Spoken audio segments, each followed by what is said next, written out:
The natives called it the Great Land, Alyeska in their tongue.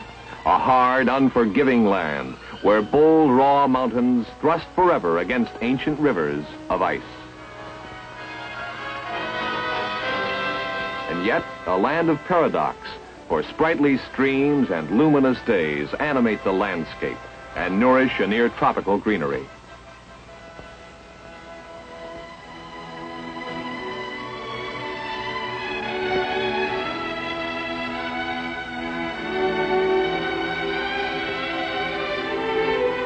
Along the coast, forests of alder, spruce, cedar, and pine spread for 1,000 miles.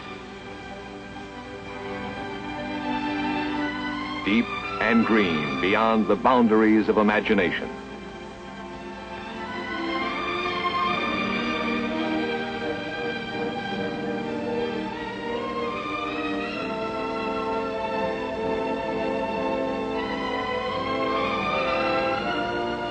The Indians who tenanted this coast and named the land gave shape to the real and ghostly figures of their world, recorded their history and their legends in the carved spruce log.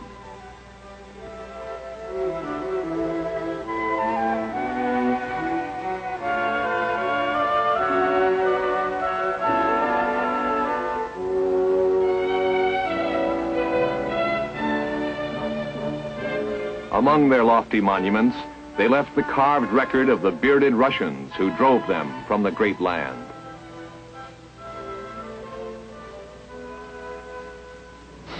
In the mid-18th century, the Russian Empire was expanding. In 1741, their explorers claimed the Great Land in the name of Katerina Alexeyevna, widow of Peter the Great and Empress of all the Russians.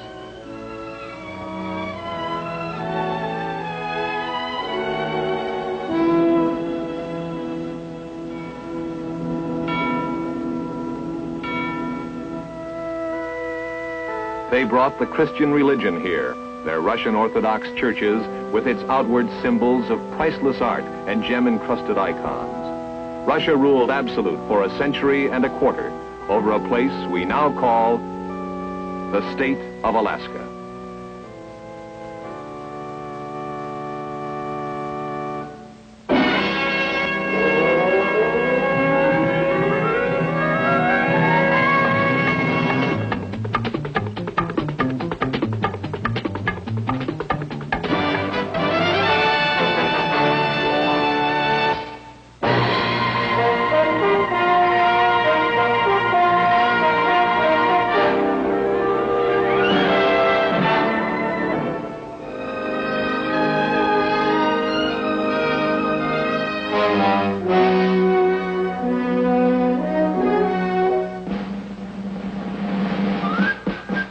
Reenactment of an historical event, October 18th, 1867.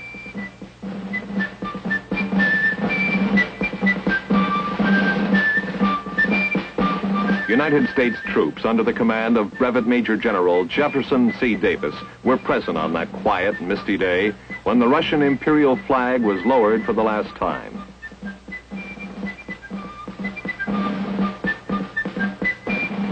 The ceremony took place at the chief city of the Russian colony, a place called New Archangel by them, and also Sitka after its Indian name. At 3:30 that afternoon, the territory sometimes known as Russian America was officially transferred to United States ownership.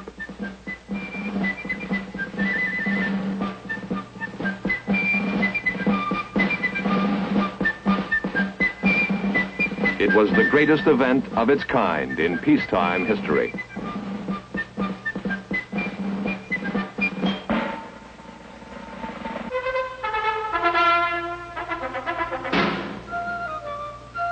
With the purchase of the Alaska Territory, the United States gained control of about 375 million acres at an average cost of less than 2 cents an acre.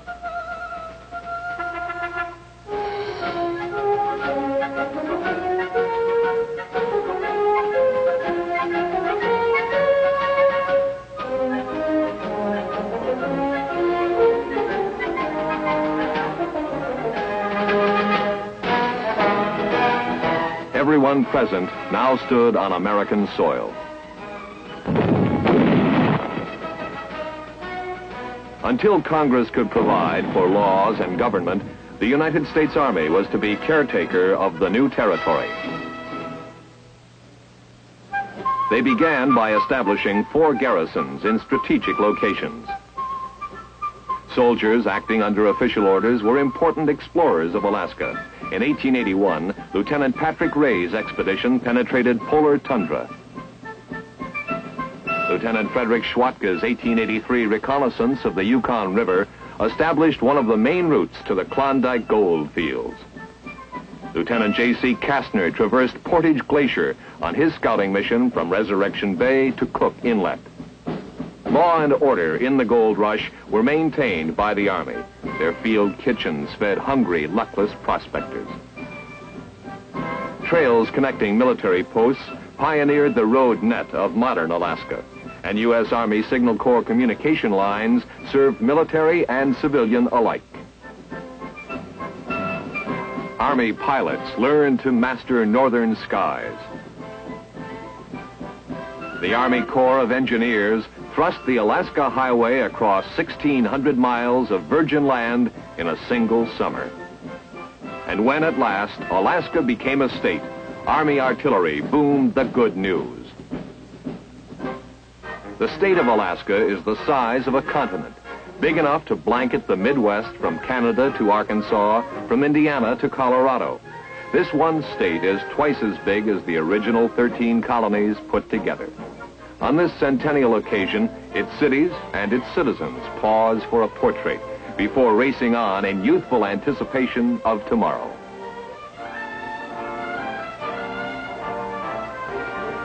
Fairbanks, the most central city in the state, is the hub of trading, transportation, and supply for all of interior Alaska. It's a welcome sight to Alaska highway travelers, the end to a road that began 1,523 miles ago at Dawson, British Columbia, Canada. In Fairbanks, the focal point of the Centennial, the city is ready to play host to some 300,000 visitors, prideful of its historic past.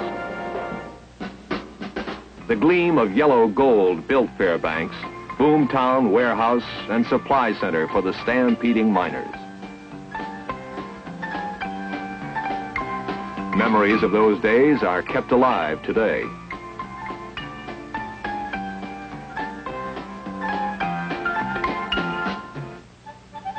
In gold rush days, the steamers left from Dawson, following the melting ice down the Yukon River and the Tanana.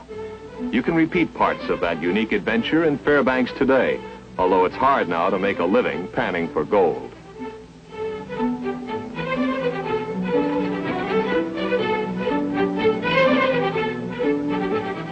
Instead, the emphasis is on education, and its growth is an index of expansion in Fairbanks and in all of Alaska.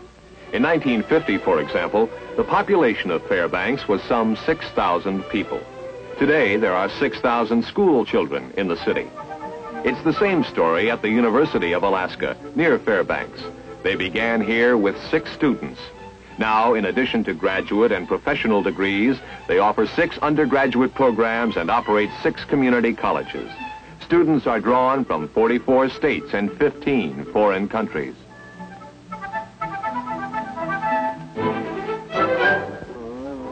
"400 miles from Fairbanks, near Anchorage, Alaska Methodist University is also on the move.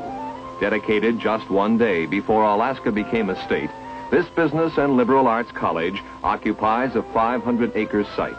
It is non-sectarian and self-supporting.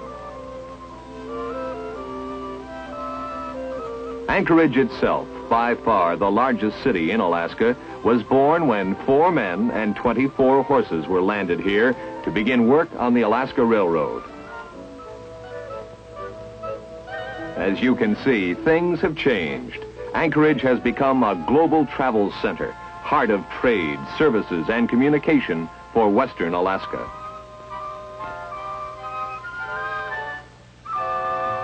At sunset, the city skyline measures its shadow proudly against Cook Inlet, and its frame of mile-high mountains. Anchorage is a young city.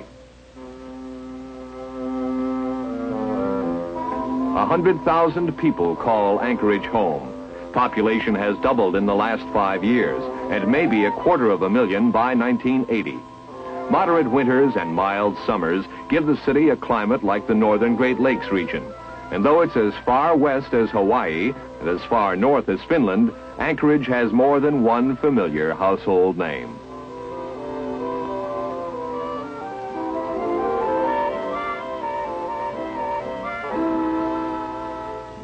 Alaska lays claim to the title Flying State in the Union and backs it up with statistics like these. 1 airplane for every 150 people. 1 out of every 50 citizens is a licensed pilot.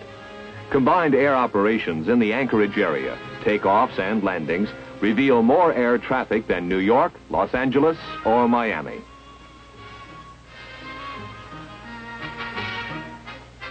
Nearby Lake Hood is home base to fully 1/5 of the world's seaplanes, the largest concentration of float planes in the world.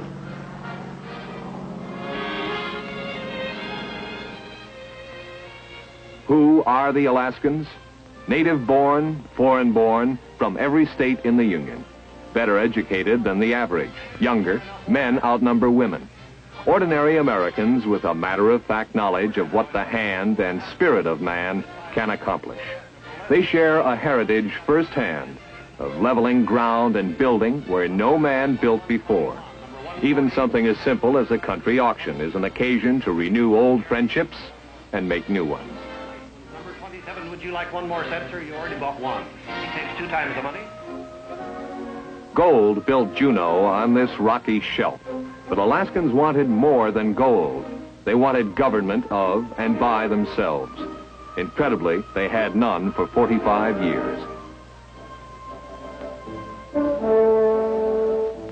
No group of Americans since the Founding Fathers fought harder or more tenaciously for the right of self-determination than the people of the 49th state. High on their list of victories is the state capitol at Juneau, where elected representatives may govern according to the will of the people. Less than 2 blocks away, the state's highest elected official makes his home in a stately, well-detailed colonial mansion.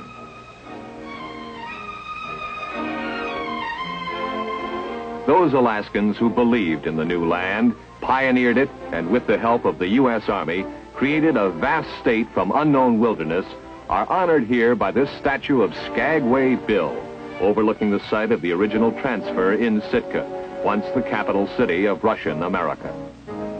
History was recorded in Sitka, and history is being made here today.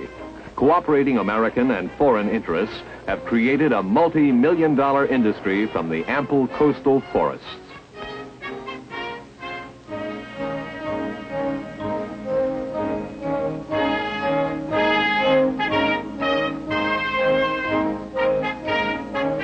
Logs of western hemlock and Sitka spruce are prime sources of wood pulp, cellulose, the raw material for synthetics, plastics, and quality paper of every kind.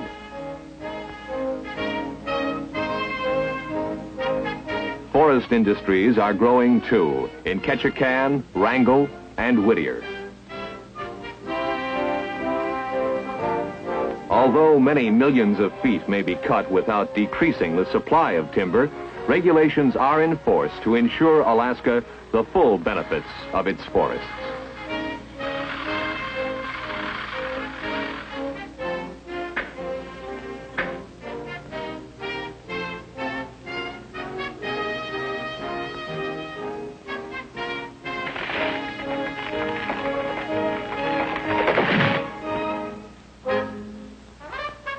Oil has become a dominant element in the development of Alaska. One great obstacle was the lack of processing facilities for the oil. Now this major refinery, the first in Alaska, is operating successfully, producing some 30,000 barrels of refined oil daily. Drilling operations offshore, such as this, exploit hidden deposits of crude oil and natural gas. subsequent development of oil fields is proving to be a prime mover in the Alaskan economy. Continuing exploration of sources of oil will provide future power, and the state's own oil products will heat its homes, power its fighting boats, and fly its jets to the corners of the world.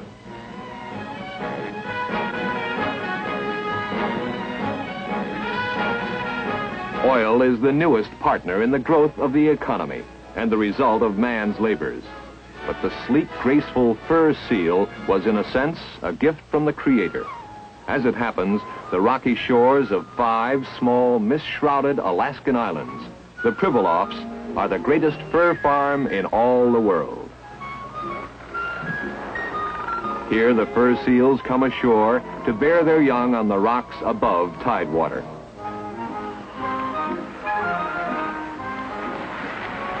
In the past, these herds were several times threatened with extinction.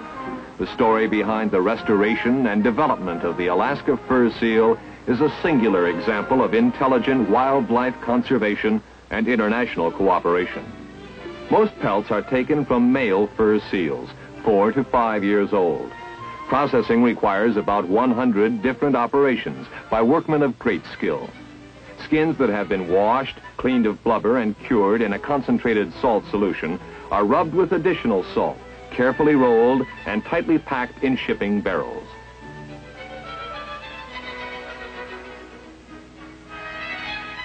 Under terms of the Alaska Statehood Act, 70% of the profit from the seal trade is returned to the state of Alaska.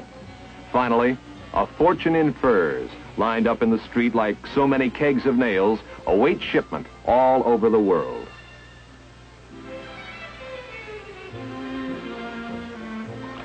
Anglers fishing for fun in Alaskan waters say there's no finer sport fishing in the world.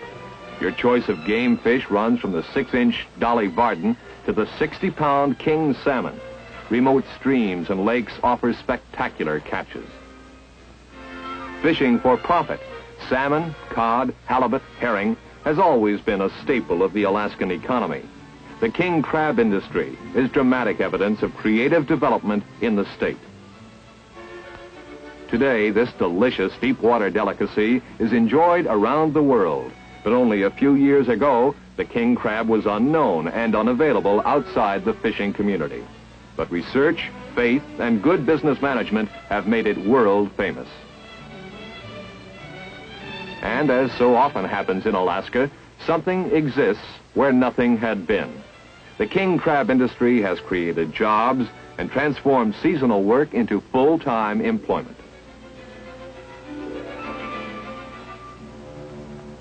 Farming in Alaska? Visitors are often surprised, but the Matanuska Valley near Anchorage and the Tanana Valley of Fairbanks have produced good yields over the years. Despite a short growing season, rich soil and long days of summer sunshine result in double-sized vegetables and therefore successful harvests. Where road building is not feasible, the Alaska Marine Highway Ferry serves as a road, linking all of Alaska's southeastern cities. Passengers and their cars can be moved at a fraction of the cost of building and maintaining conventional highways. The 450-mile length of its trip through the inland waterways is surely one of the most beautiful anywhere. At Skagway, ride Alaska's first railroad, the White Pass and Yukon. Its construction, 1,000 miles from the nearest base of supplies, blasting the roadbed through miles of solid rock, was one of the most heroic engineering feats of the early 20th century.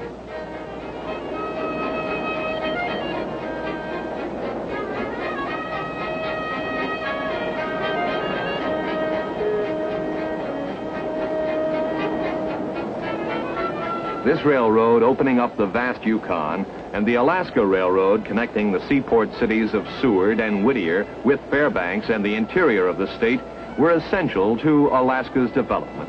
Without them, it is doubtful if Alaska would be more today than a handful of coastal settlements skirting a huge, mysterious interior.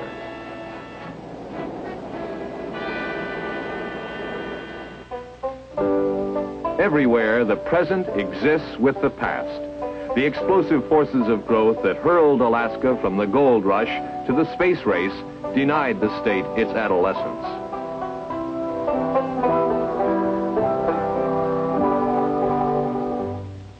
The relics of yesterday often lie where they fell, as the people, preoccupied with the new shape of their destiny, abandoned them.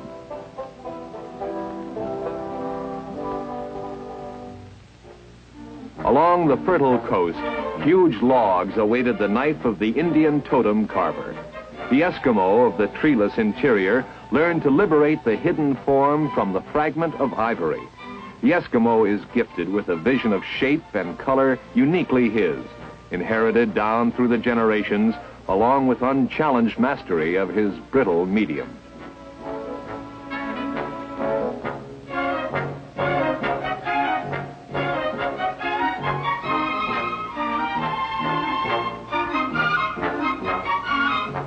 In some carvings, colors are added by hand, but many of the artists work with fossil ivory, delicately colored by the earth's salts of the ages and untouched since prehistoric times.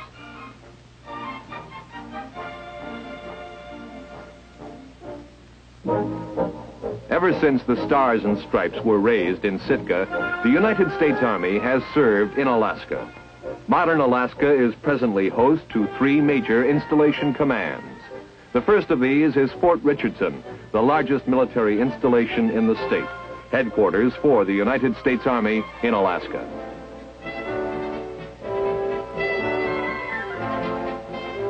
In cooperation with the United States Air Force, the Army in Alaska is responsible for some of the most ultra-modern electronic installations in the world. A $500 million telephone relay network is such a venture, sending the voice of Alaskans all over the world. Army participation in the air defense of the nation dots the landscape with intricate elements of systems providing maximum early warning and interception of air, missile, or satellite operations.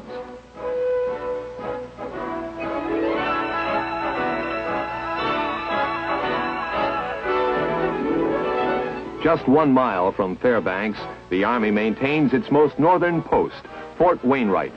Winter this far north is a serious business, but the long, warm days of summer help make up for inconveniences of cold and dark. Alaska is often called the Gibraltar of the North because of its location as a strategic outpost of the United States. The Army, accordingly, in addition to participation in air defense missions, is constantly training and in readiness to defend Alaska under the most realistic conditions possible.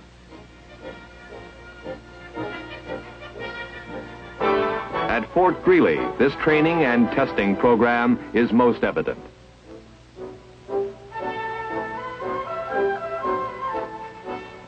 Its climate is significantly different.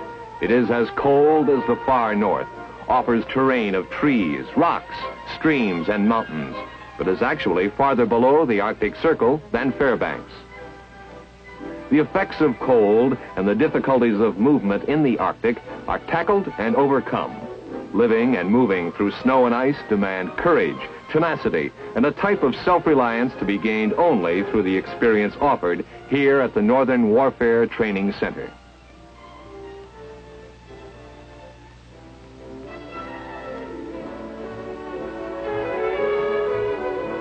Summer training at the center begins in May, continues until the cold weather sets in again. Skis, ice axes, and snowshoes give way to the rope, piton, and snap link of the mountaineer. The soldier learns to cover the ground under totally different circumstances and broadens his military knowledge. This kind of actual experience under controlled conditions of genuine hazard teaches skills that could not possibly be learned under simulated conditions.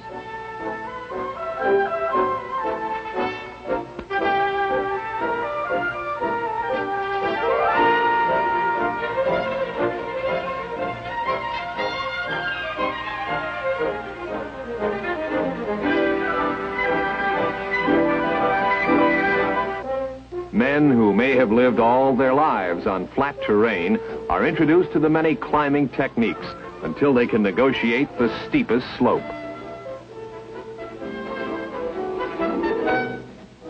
As he learns to overcome fear and handle himself on heights, the soldier learns also to care for his buddies. Mountain rescue operations are difficult.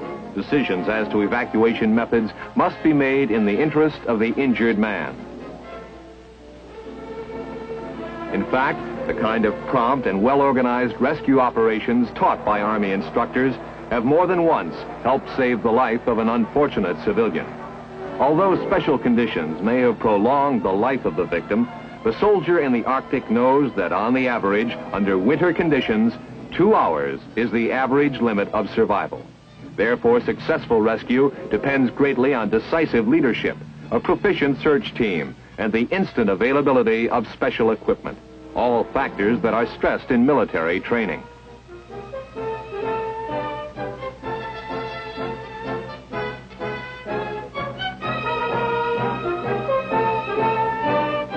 To some, the return of winter in northern Alaska may not be entirely welcome, but at the U.S. Army Test Center at Fort Greely, cold and snow are a necessary condition to their work. Their mission, put simply, is to test, to torment, to record the qualities of our Army's clothing, equipment, and weapons, to certify that they will do what they are intended to do under the worst conditions of climate. The Arctic Test Center exists to define and extend the limits of men and materiel under controlled conditions.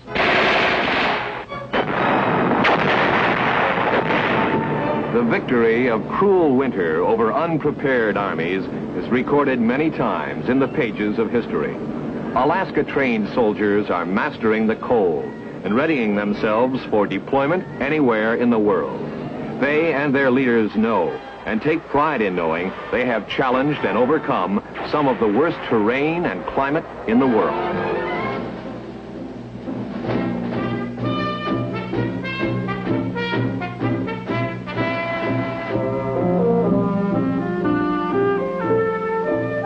Only against the majestic backgrounds of the great land can human victories here be seen in their true size. Its summer landscapes, tinted and enriched by wildflowers on hills as old as the sun, are like the pot of gold at Rainbow's End.